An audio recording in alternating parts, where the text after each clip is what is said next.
Hello everybody, welcome to another daily dose of gaming news and all that good stuff. And as always, I also publish on Rumble, on the blogger site there's an archive post thingy there, and for extra support everything is done also on Patreon, and updates and the such I will do it on the Twitter X platform. Later today we'll get Mutant Year Zero episode and probably another VOD episode from Elden Ring. I completely screwed up there. I'm trying to catch up and put all the VOD episodes as soon as I can. I think the one that I will be managing, I think, to get around and publish it should be the not yesterday's Saturday. I think it's the Saturday. The yesterday I'm still working on it. But yeah, basically that's what I got here for the channel in terms of updates here.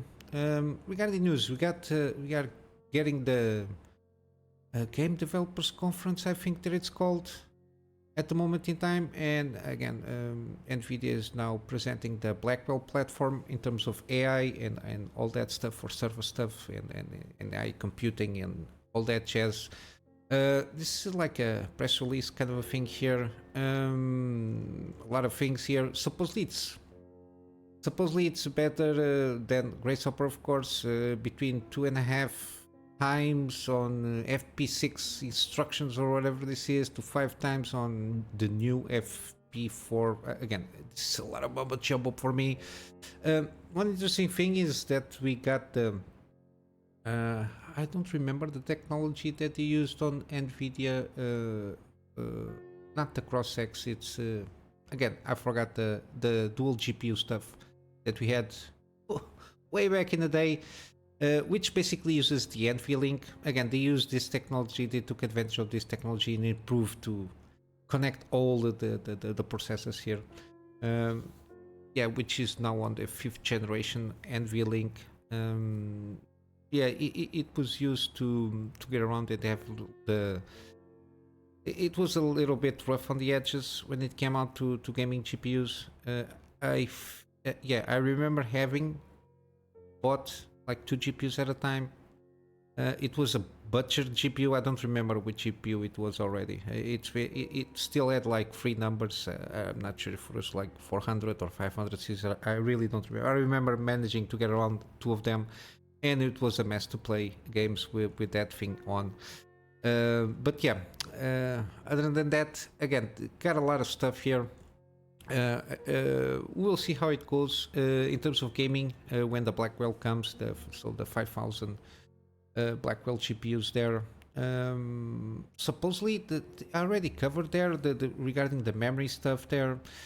In terms of memory bandwidth, I don't think it doesn't increase, at least comparatively to the 4090 stuff. I think it tops there. I think it's 392 bits memory bandwidth, bit bus there, if not mistaken. Again, trying to get this out of my on the top of my head, it's a little bit tricky. But yeah, I think it's still the same, at least from the leaks and rumors that we have. But then again, their main objective is this. Again, sorry, coming here again, they are announcing that the Amazon whatever server, Amazon Work Servers or whatever this is called, Google Cloud, Microsoft Azure, Oracle Cloud infrastructure will be the first among them. Then we got a lot of from IBM, Sovereign, got a lot of huge companies here. Got also Cisco, Dell, again, a lot of companies that are supposedly adopting this. We'll have to wait and see how AMD can handle with their, which I think the comparable. I think it's the MI300X, if not mistaken, from AMD. Again, I don't follow up this much. The main thing here from interest is trying to see what they're trying to do and how can trickle down, because this is only going to trickle down for GPU stuff in terms of consumer and gaming.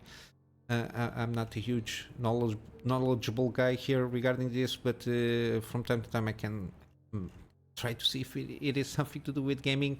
But yeah, they are announcing now I think they're a little bit.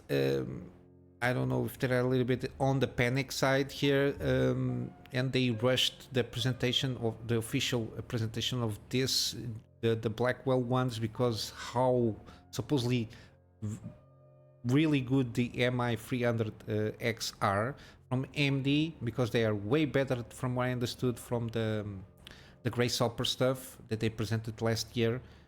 I think it was last year they presented the Grasshopper 100, I think. I don't remember. It's from that presentation that the more you spend, the more you save. From just you are, but that weird presentation that he did. But yeah, I think that they were a little bit on the panic side, and they rushed the presentation, at least the official presentation, that this will coming soon. Because I only think that it's only by the end of the year this will be implemented, if not mistaken. I think so. We got that, so it is what it is. Again, more transistors, more whatever memory stuff there. In terms of translating this for gaming, we'll probably see huge leaps in performance, if not mistaken. But in terms of the memory bandwidth, I think it's the main concern here, especially on the high-end GPU stuff. It will be similar, so I don't know how we can handle that stuff. But I got this one here that might help a little bit in terms of performance, which is a kind of new technology for GPUs in terms of memory. This is a paper, I think, like a study they did. And it's basically incorporating DRAM things, which is similar to what we use, like the RAM stuff there, but it's used in a way that optimizes and the memory access and the memory bandwidth and and what it says. Again, this is a very technical stuff here, but basically they propose an hybrid approach of what they are using at this moment in time, which is the HMC, or the from this the L2 cache stuff, how it meshes up with this SCM stuff. They are proposing like hybrid bank memory, I think it's called. So basically, it handles better how data is tagged and searched when the GPU needs that data to use it. And it has a huge performance, like 12x performance, while reducing power, which is very interesting how they do it. They don't increase that much in terms of memory capacity per se. It's how they mix and match the way they use the memory and introducing the DRAM, because usually but it's not the same way that it's used on the RAM that you use on the system. It's a different way they use the RAM thing here, or the RAM technology or DRAM technology, which basically I think how we can handle is you got a more bandwidth of accessing the memory, and the data that the GPU needs to process, let's say, is tagged in a more efficient and better way, so that can be fetched from the memory stuff and be processed and presented on the monitor, let's say, or the program itself. Again, even from this study, we got a lot of huge performance and also wind power stuff. Again, I could not see from this article how this might be translated in gaming performance, if it is any kind of relation in improving gaming performance. I assume so, because if you can get faster fetching data to process the data itself and present it, I assume that it will have some uplift in terms of gaming performance if they use this kind of a thing. Again, this is a paper stuff, so it's not something that they are announcing this technology, but theoretically it will improve a lot of workloads for sure. Again, I assume this it's mainly aimed at like the AI stuff, or even, for example, on productivity workloads, the way that the data is tagged and fetched from the memory on the GPU. But I think it can be translated to a certain degree to gaming performance. I assume that can be more data storage in the memory of the GPU, so and in having more bandwidth in terms of how, and more faster how we can deal with the data itself. I will assume that we'll have some increase in terms of performance on the gaming side. Again, this is something very theoretical still. This is like a study and a technical paper here, so we will see. I will try to not forget this and see if there is any kind of advancements on this. If they probably they will. Some companies, again, this is why we have R&D in these companies to pick up this kind of theoretical papers and studies and try to see if they can come about with something that it's practical and can be introduced in the market here. But yeah, it's very, very interesting how they went about it. Again, this is very technical. Again, I'm not an engineer. I'm a very curious guy that any kind of new technologies that seem interesting, I try to keep my on par with this thing. But yeah, as you can see, a lot of graphs and a lot of the way that it's utilizing things here. Got some graphs here that makes you at least make me think that again the way the RAM stuff, and because there is different levels on the cache itself. Yeah, it seems because if you think about it, DRAM it's very fast. The RAM that you have, and at the moment in time with DDR5 still we got a lot of huge got faster memory, and I think translated that to a GPU thing, which at this moment in time it's fast, but it's not that fast in terms of how we can switch from how it can be used. That speed, it's not that faster than the DDR that we have on the system there, at least in terms of potential, if not mistaken. But yeah, it's very interesting to see. Again, I will leave links in all of the articles in the description below, so you can take a read for yourself and maybe get a better conclusion than me. But yeah, it's interesting to see that how they are trying to get around the limitations in terms of innovation, how they use memory and the power of graphic computing there. It's very interesting to see how they are trying to find different ways of, instead of just brute forcing, let's say, like for example Intel does with the CPUs, they just put more wattage there to crank up the power on the CPUs so they can try to have the same kind of performance. For example, instead of the Ryzen CPUs, they battle each other, but for example AMD, because it's just trying to brute force itself with more hertz and more power delivery, you get in a scenario where we are at the moment. For example, I think it's the 14900KS or whatever it is, can deliver a huge amounts of performance, and I think it trades close with the 7950X. But the 7950X basically just consumes less power, like half the amount of power that it does to do the same job, basically, to a certain extent. In a very rough terms, basically that's what's happening when you try to brute force your way out of terms of performance. And again, one of the things they might try to do, for example, I don't know, it's increase the voltage on the memory to give it more speed, and then try to brute force the way out of it, but then it generates more heat, generates more power consumption. It is something that I think it's a way of trying to get around and arrange new techniques to get things a little bit more, a little bit better, but without trying to brute force your way out of any kind of issues that they are having regarding GPU performance. And continuing kind of the same thing here, I talked about the GPU work graphs from DirectX 12, and supposedly AMD, again, this is from the GDC thing, I think.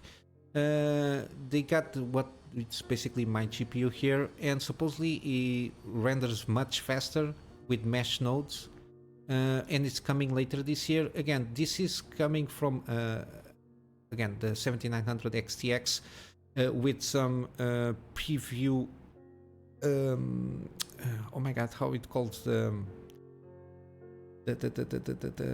I forgot how it calls the let me see.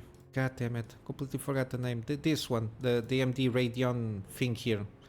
The Adrenaline, it's what I want to call the preview version of the Adrenaline here. They are using a preview of this thing, and it's supposedly it's 40% faster on a specific workload. Again, this is very finicky because they are using a different CPU than the last gen, so it's a last gen one, it's not a current gen one, which is very weird. And a note, I think I misspoke when I told how this work graph works. I was assuming that it's something about communication, but this kind of thing is it's a workload that is usually done by the CPU. It's not a communication issue to a certain degree. So it's something that the CPU has been doing by itself regarding the mesh shader stuff there. And this allows to transfer that workload to the GPU, so because it can do faster rendering on that thing, and basically you will have a faster performance in games and applications.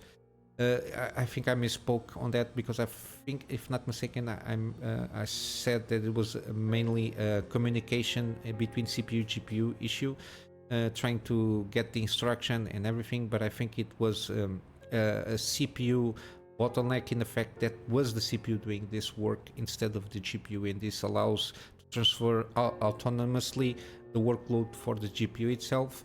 That's why you got a little bit, I think it's 40% how you do the math here, because before it's 64% slower. That doesn't mean it's 60% faster. I think it's the other way around, if not mistaken. The way they do these graphs is just it's the way they try to make the gap here the biggest. But yeah, the Adrenaline version is this one, pre-release driver. But yeah, they use a different CPU. I don't know if because they are trying to make this graph difference even bigger, because again, the new 7000 CPUs, I think they do this work a little bit better, I assume.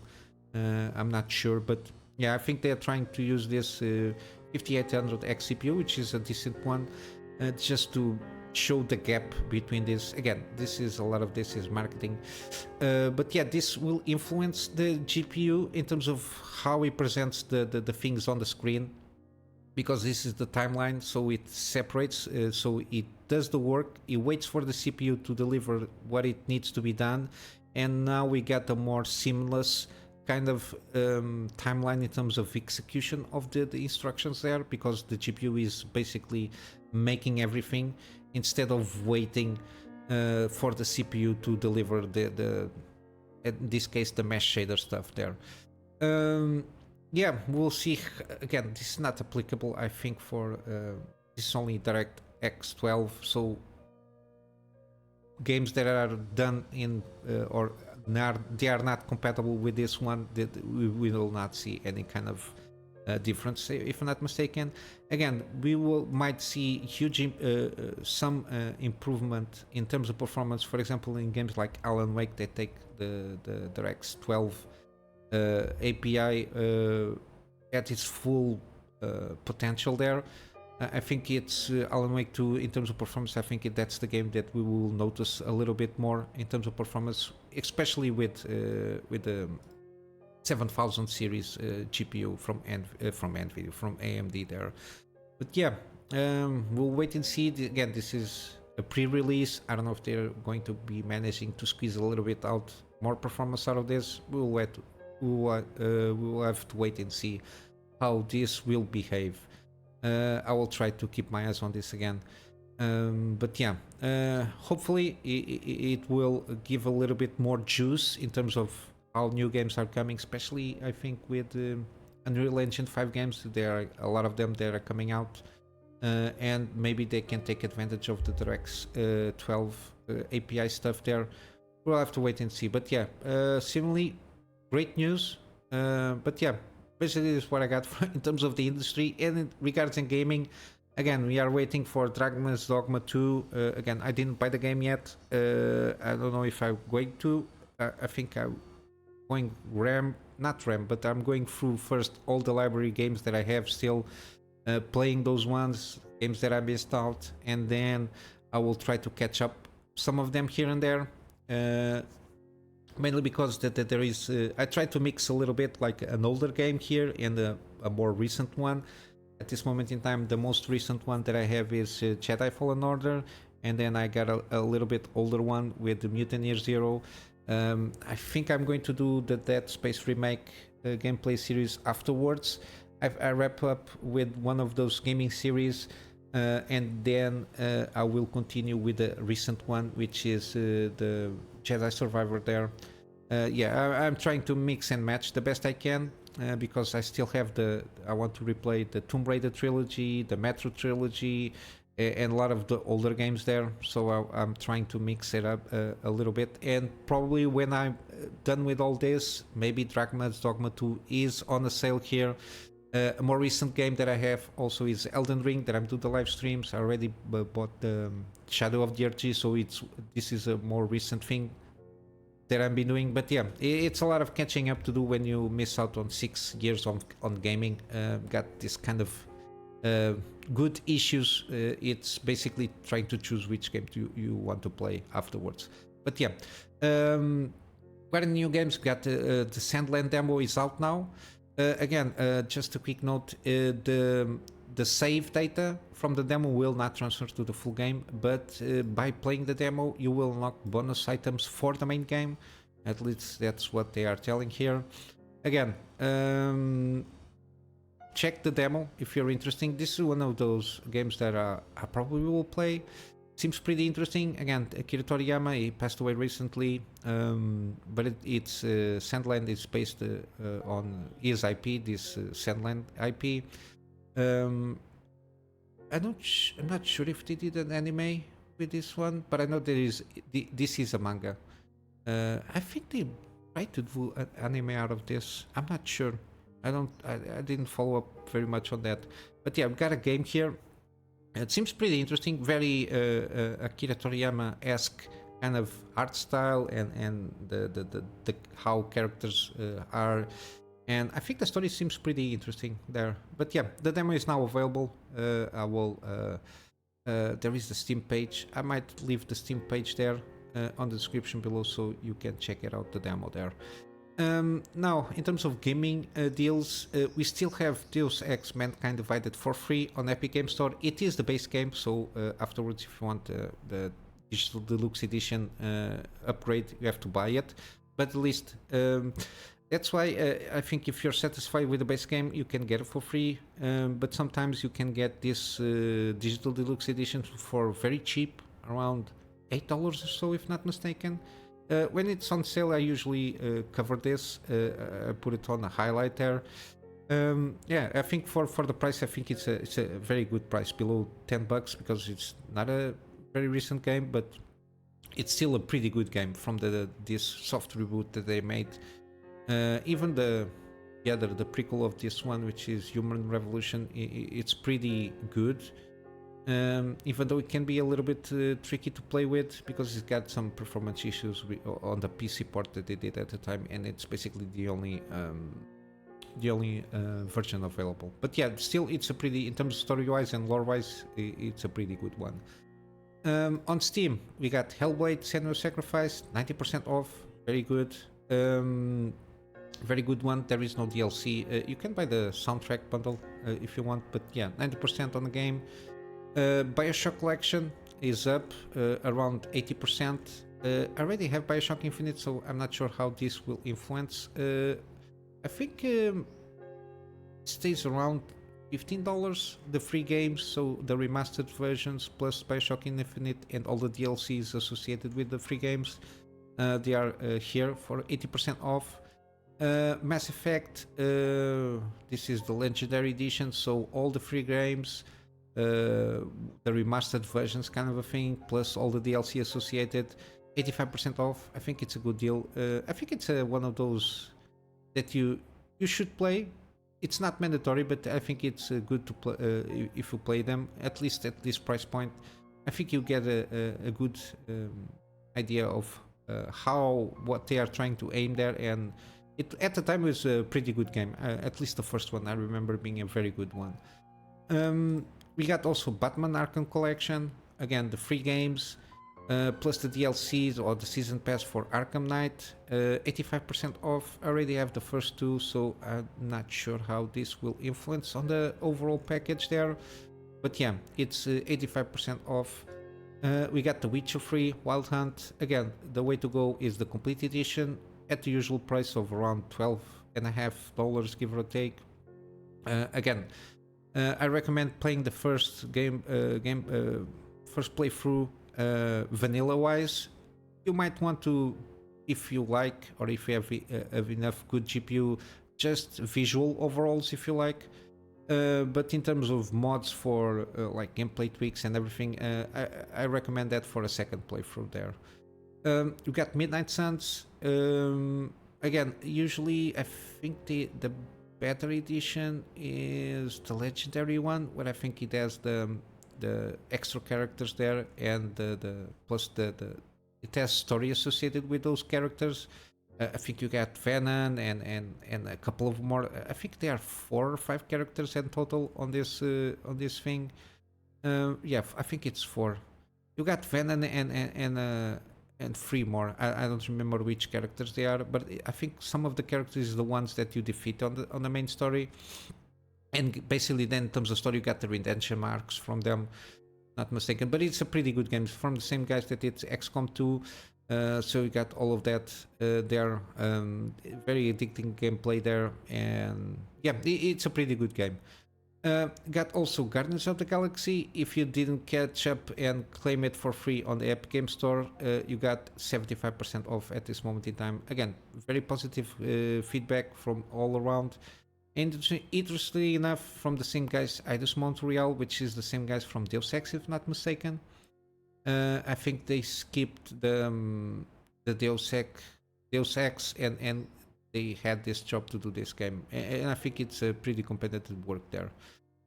Got Flightbuster. Again, this is a recommendation for me if you like action style, roguelike, single player, first person shooter kind of a thing here. It's a pretty interesting one. Very funny. It's got a very interesting sense of humor, and yeah, 70% off. Yeah, I recommend. I already did a gameplay series on this one. If you're curious to check kind of what is this all about, you can check my channel. I got a playlist on this game here. We got also the Callisto Protocol. It's like 70% off this time. The Digital Deluxe Edition, I think it includes the Season Pass. Again, this is kind of mixed, mostly positive, mainly because of optimization of the engine itself. This Unreal Engine 4 got a lot of issues, especially regarding stuttering at first, but I think they managed to smooth out the experience. The only thing is the guy that the head of the studio, it just went away, and I'm not sure if we're going to see a sequel to this, and I think the story might end in a little bit of a cliffhanger there, so it's not a complete full arc story from what I understand. Again, I didn't see the videos of this game, but from the news that I've been covering, it seems that way. I'm not exactly sure, but yeah, it's very interesting how they went about it. The combat, especially the combat, is more melee focused than Dead Space. Even though the game director was the same guy that did the first Dead Space game.